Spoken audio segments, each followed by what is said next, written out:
Jezi. Umetoa jezi ngapi msimu huu? Sasa unaponipeleka Simba kule Ulaya huko. Arsenal amebadilisha jezi. Na unataka Afrika. National Rally kabadilisha jezi. Umeona jezi zingine za National Rally? Yaani hayo na jezi ya ligi na jezi ya klabu bingwa. Pyramid. Mamelodi Sundowns. Umeelewa?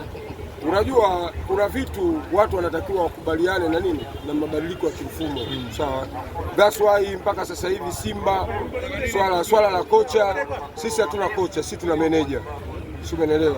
Kwa hiyo haya yote ni mabadiliko ambayo yanafanyika ndani ya klabu ya Simba. Na ndio maana hata kocha wetu sasa hivi haitwi kocha, anaitwa nani? Anaitwa meneja. Imewapa watu tabu sana, imewapa shida mno. Kila mtu ameongea la kwake. Baada ya kusikia kocha wa Simba anaitwa nini? Anaitwa meneja. Sasa tumekuja na kitu kingine kipya.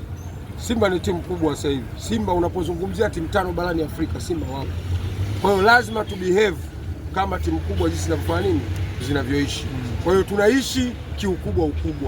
Ile Simba unayojua yeye ya misimu miwili mitatu nyuma huko. Sawa Sio Simba hii. Simba hii sasa hivi na mabadiliko makubwa kwa sababu tayari imeshakuwa timu kubwa.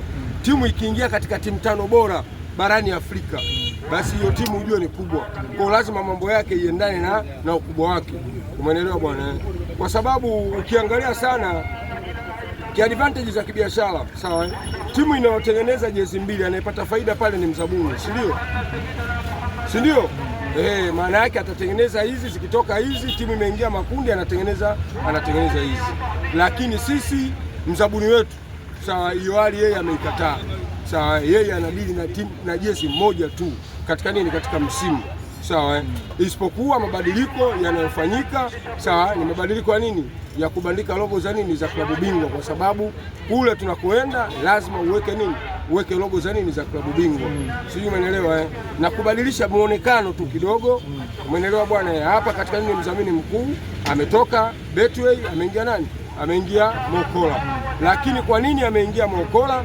Ingawa sheria sasa hivi inafanya nini? Inaruhusu kwamba Betway litakiwa ifanye nini? Litakiwa iende, lakini tayari ni vitu ambavyo vimechelewa, sawa, katika kupatikana taarifa. Lakini kikubwa, haya ndiyo mabadiliko ambayo wana Simba tunatakiwa tuendane nayo. Timu yetu ni kubwa, kwa hiyo tuendane na ukubwa tuliokuwa nayo. Timu kubwa zote zikitoa jezi za msimu zimetoa jezi moja kwa moja. Kwa hiyo sisi ndo waanzilishi siku zote. Hata huyo mwingine utamwona ataiga mwakani. Sio, unaelewa? Kwa hiyo ni kinukuu kama ulivyozungumza kwamba mzabuni hapaswi kutoa jezi mara mbili. Tosha kusema ya kwamba Sunderland pamoja na Vunja Bei walipata hasara. Wale walikuwa kwenye mfumo hawakupata hasara kwa sababu ni advantage kwao. Sawa, kwa sababu mzabuni unapomruhusu atengeneze jezi mara mbili, maana yake ni advantage kwake. Kwa sababu kumbuka jezi za klabu bingwa zinauzwa mpaka 60,000 mpaka 70,000, watu wanafanya nini? Wanauziwa. Lakini jezi uliotengeneza ina ubora gani? Si umeelewa? Hauwezi ukaharibu kitu kilichokuwa bora. Si umeelewa? Bahati haiji mara mbili. Sawa, tumepata jezi ya msimu, jezi iliyokuwa bora.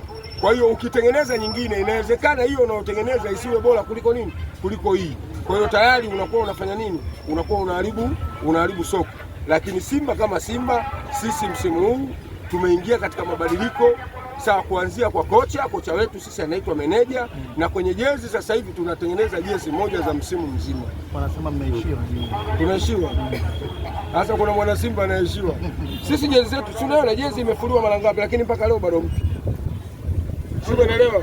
Kwa hiyo inaonyesha kabisa kwamba jezi zetu zina ubora wa kiasi gani. Mzigo umekatwa kwenda kutengeneza. Mzigo umekatwa kwa kutengeneza. Jeruti anaweza akaishiwa. Jibi, tukirejea hapo kwenye kauli yako ya kwamba kutengeneza kilicho bora imekulazimu kwamba msitengeneze kitu kingine. Kwa hiyo kauli yako inamaanisha kwamba hii jezi ambayo imetengenezwa hivi sasa ndio imekuwa mtihani mkubwa kupata kilicho bora zaidi ya hii, na ndio maana mmeamua kubaki nayo. Yaani hapana, ndio maana nikatanguliza kusema kocha wa Simba anaitwaje sasa hivi? Huko nyuma kocha alikuwa anaitwaje? Sasa alikuwa anaitwa kocha. Sasa hivi kocha anaitwa meneja. Sio, umeelewa? Haya ni mabadiliko ya kimfumo, na nimekutolea mfano vilabu vikubwa vyote. Umeona kuna klabu inatengeneza jezi mara mbili kwa msimu mmoja, kwa sababu mpaka sasa hivi tumecheza mechi 3 za ligi. Sio, umeelewa? Ina maana msimu bado ndio kwanza mbichi, unatengenezaje tena jezi nyingine mpya? Vilabu vikubwa vyote, sisi ni klabu namba 5 barani Afrika. Kwa hiyo ukubwa wetu ndio unaopelekea tuendane na nini? Na zile